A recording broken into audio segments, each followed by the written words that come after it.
नमस्कार, मी अभिजित लाड आपल्या माय मराठीच्या बातमीपत्रात आपले हार्दिक स्वागत करीत आहे। पाहूया आजच्या विशेष घडामोडी। एनडीए मध्ये विलीन करायला माझा पक्ष यूपी बिहारचा वाटला काय? भाजपचे अध्यक्ष राजनाथ सिंग यांच्यावर राज ठाकरे यांनी ठाण्यातील सभेत ओढले आसूड। मीरा भाईंदर महानगरपालिकेतील मनसेचे नगरसेवक अरविंद ठाकूर यांचा शिवसेनेत प्रवेश आणि क्लस्टर डेव्हलपमेंट योजनेच्या अंमलबजावणीसाठी महापालिका मुख्यालयात हाऊसिंग सेलची स्थापना। पुढील बातम्यांचा परामर्श घेऊया एका छोट्या विश्रांतीनंतर। माय मराठी चॅनलला माझ्या मनापासून शुभेच्छा। ठाणे महानगरपालिका हद्दीत घर घेताय का? मग ते अनधिकृत तर नाही ना, याची खात्री जमा करा। अनधिकृत घर घेणं हा विकणाऱ्यासोबत विकत घेणारा देखील तितकाच दोषी असतो। तेव्हा घराची डोळस खरेदी करा। आपली कुठे फसवणूक तर होत नाही ना, यासाठी ठाणे महानगरपालिका मुख्यालयातील 4थ्या मजल्यावरील बांधकाम विभागात घराचा सर्वे नंबर, टिक्का नंबर याची खात्री जमा करा। घराचं स्वप्न अवश्य करूया साकार, पण अनधिकृत घराचा नका करू कधीही विचार। अधिकृत घर म्हणजे उद्याची देखील निश्चिंती।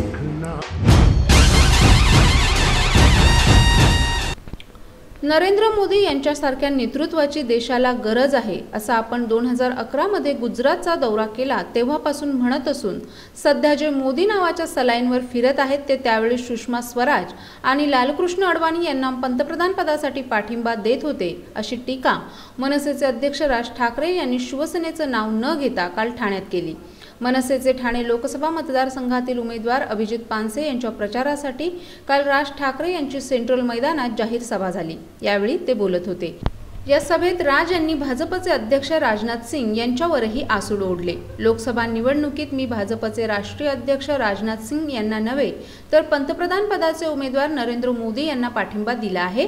राजनाथ सिंह यांनी त्यासाठी आपणास एनडीए मध्ये आमंत्रण दिले असले तरी आपल्याला पक्ष कदापि त्यात विलीन करणार नाही। एनडीए मध्ये विलीन करायला माझा पक्ष यूपी बिहारचा वाटला काय असंही त्यांनी यावेळी सुनावलं।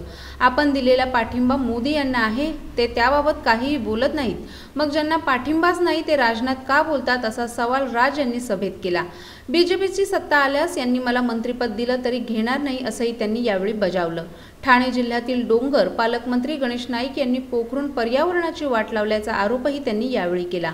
महापौर, आमदार, खासदार आणि मंत्रिपदे आपल्याच घरात राहावी असा नाईक यांचा प्रयत्न असल्याचं सांगत ही घराणेशाही आपण खपवून घेणार नाही असा इशारा त्यांनी दिला। तसंच शिवशाहीर बाबासाहेब पुरंदरे यांच्यावर पुणे येथे फेकण्यात आलेल्या शाईच्या घटनेचा देखील राज ठाकरे यांनी समाचार घेतला। त्याच्यामध्ये तर राजनाथ सिंग मध्ये बोलून गेले, तर त्यांचा काही संबंधच नव्हता। असतील भारतीय जनता पक्षाचे अध्यक्ष असतील, पण त्याचा काय संबंध? माझा पाठिंबा थोडी राजनाथ सिंग नव्हता,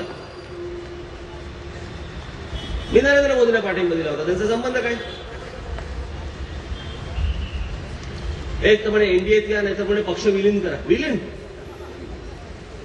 काय यूपी बिहारचा वाटला का पक्ष? तुम्ही बोलला तरी महत्वाने आजपर्यंत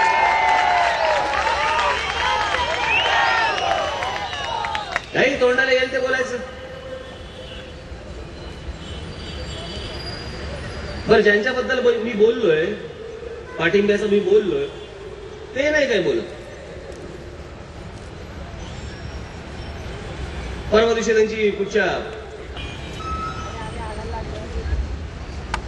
ज्या गोष्टी मला हे जे सगळे विषय आहेत, हे जे सगळे प्रश्न आहेत, हे लावून धरले पाहिजेत, असे असंख्य विषय आहेत जे लोकसभेमध्ये सांगितले गेले पाहिजेत। या महाराष्ट्रातल्या मंत्र्यांच्या चौकशा काढल्या पाहिजेत बाहेर, यांच्या इन्क्वायरी सुरू झाल्या पाहिजेत। हे इथे गणेश नाईकांची कुरतंड चालू आहे ना, सगळे डोंगर सगळी माणसं आहेत का उंदीर आहेत तेच कळत नाही।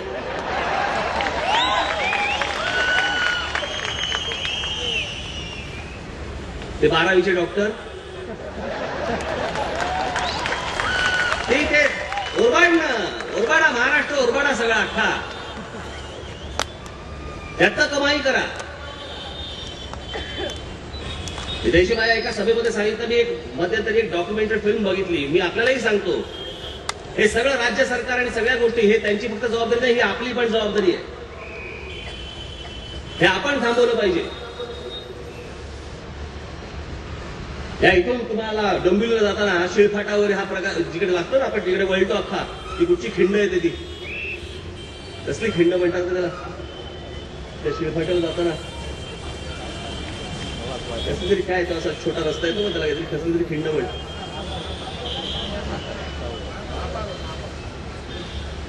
अशी त्या आजूबाजूला सगळ्या डोंगर आणि त्याची जंगल आहे, सगळी लँड फॉरेस्टची लँड आहे. तुम्हाला जंगलाची जी जमीन असेल तर हात लावता येत नाही. माझ्याकडे सगळ्याचा फुटेज मी काढून आणलेला आहे आता. जी जंगलाचे डोंगर आहे, जे जंगल आहे, ते जंगलाचे सगळे डोंगर उरवाडलेले आहेत ह्या सगळ्या नाईक आणि त्यांच्या सगळ्या लोकांच्याकडनं आणि त्याच्या आजूबाजूच्या ओळखीच्या लोकांकडनं हे सगळे डोंगर पोखरत आहेत. ठाण्यात प्रचाराची रणधुमाळी शिगेला पोहोचली असतानाच मीरा भाईंदर महानगरपालिकेतील मनसेचे एकमेव नगरसेवक अरविंद ठाकूर यांनी काल आदित्य ठाकरे यांच्या उपस्थितीत शिवसेनेमध्ये प्रवेश केला. ठाण्यातील शिवसेनेचे आमदार प्रताप सरनाईक यांच्या जनसंपर्क कार्यालयाच्या उद्घाटनासाठी आदित्य ठाकरे काल ठाण्यात आले होते. या जनसंपर्क कार्यालयाचं उद्घाटन आदित्य ठाकरे यांच्या हस्ते करण्यात आलं. यावेळी आमदार प्रताप सरनाईक, महापौर हरिश्चंद्र पाटील, नगरसेविका परिषा सरनाईक, पूर्वेश सरनाईक आणि शिवसेने इतर पदाधिकारी आणि कार्यकर्ते उपस्थित होते. आमदार प्रताप सरनाईक यांच्या या जनसंपर्क कार्यालयामार्फत स्थानिक नागरिकांच्या समस्या जाणून घेतल्या जाणार असून या समस्यांवर लवकरात लवकर निराकरण करण्यासाठी या कार्यालयाची स्थापना करण्यात आली आहे. सध्या लोकसभा मतदानाच्या निवडणुकांचे वारे वाहत असून उमेदवारांचा प्रचार अंतिम टप्प्यात आला आहे. उमेदवारांच्या जोरदार प्रचारासाठी पक्षाचे वरिष्ठ नेते उपस्थित राहत असून काल आदित्य ठाकरे यांनीही ठाण्यातील वर्तकनगर परिसरातून एक रोड शो देखील केला. या रोड शो मध्ये पदाधिकारी, कार्यकर्ते यांच्याबरोबरच महिला कार्यकर्त्या मोठ्या संख्येने सहभागी झाल्या होत्या. यावेळी आदित्य ठाकरे यांनी भविष्यात भगवी लाट येणार असल्याचं पत्रकारांशी बोलताना सांगितलं. नक्कीच देशात एक भगवी लाट दिसते आणि ती लाट पूर्ण महाराष्ट्रात तुम्हाला दिसते. शिवसेना, भाजप, RPI महायुतीची सत्ता येणार म्हणजे येणारच आहे आणि हे निश्चित आहे.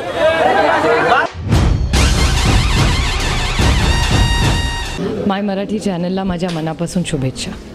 मीटिंगवर मीटिंग्स करतानाही होतील पे सगळे बिल्स. बायको सोबत शॉपिंगला घ्या बॅलन्स चेक करायचा थ्रिल.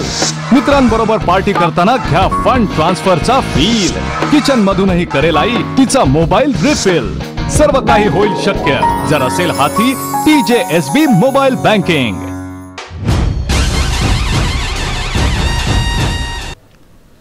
मोठ्या प्रतीक्षेनंतर ठाणे आणि मुंबईसाठी जाहीर करण्यात आलेल्या क्लस्टर योजनेसंदर्भातील शासनाची अधिसूचना ठाणे महापालिकेला प्राप्त झाली असून या योजनेच्या अंमलबजावणीसाठी महापालिका मुख्यालयात हाऊसिंग सेलची स्थापना करण्यात आली आहे. लोकसभा निवडणुकांची धामधूम संपल्यानंतर नागरिकांच्या हरकती आणि सूचना मागवून त्याचा अहवाल शासनाला पाठवण्यात येणार असल्याची माहिती पालिका अधिकाऱ्यांनी दिली आहे.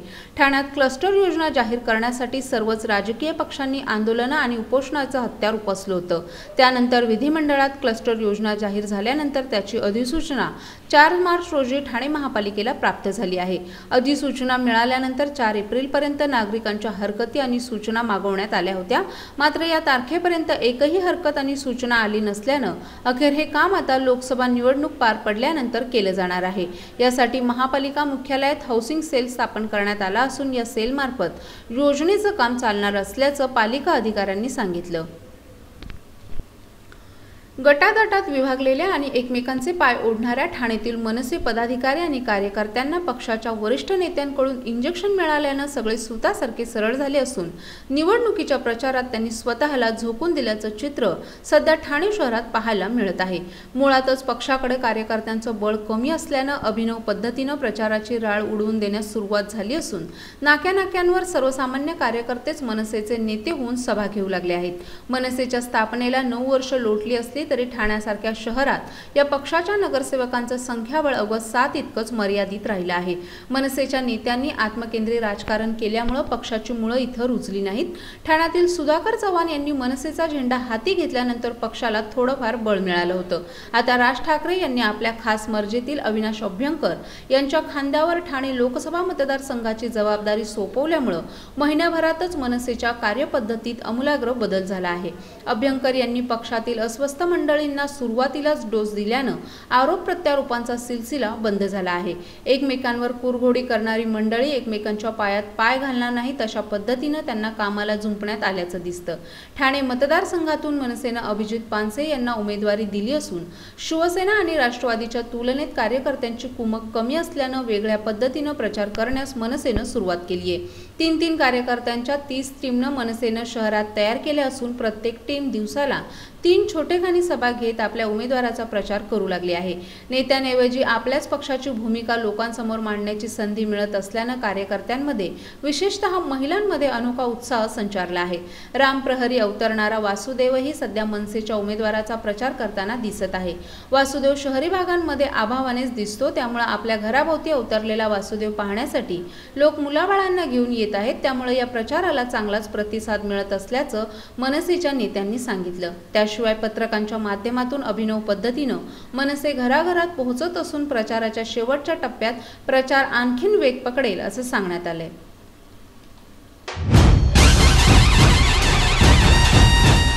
माय मराठी चॅनलला माझ्या मनापासून शुभेच्छा। मीटिंगवर मीटिंग्स करतानाही होतील पे सगळे बिल्स। बायको सोबत शॉपिंगला घ्या बॅलन्स चेक करायचा थ्रिल। मित्रांबरोबर पार्टी करताना घ्या फंड ट्रान्सफरचा फील। किचन मधूनही करेल आई तिचा मोबाईल रिफिल। सर्व काही होईल शक्य जर असेल हाती TJSB मोबाईल बँकिंग। अगं ए गौरे, आज मतदानाचा दिवस आहे ना, चल ना मग मतदानाला। ए चल, चला चला। काय कुठे निघाला तेवढ्या सगळ्या जणी? आम्ही मतदान करायला निघालो आहोत। महिलांनी जास्तीत जास्त प्रमाणात मतदान केलेच पाहिजे आणि आता महिला मागे राहणार नाहीत। ठेवा तुमच्यापाशी, पण मत कोणाला द्यायचं कळलं ना? आम्हाला पैसे नकोत। एवढा स्वाभिमान का नसावा? आम्ही जागृत मतदार आहोत। चला ग। कोणत्याही प्रलोभनाला बळी न पडता मतदान करा।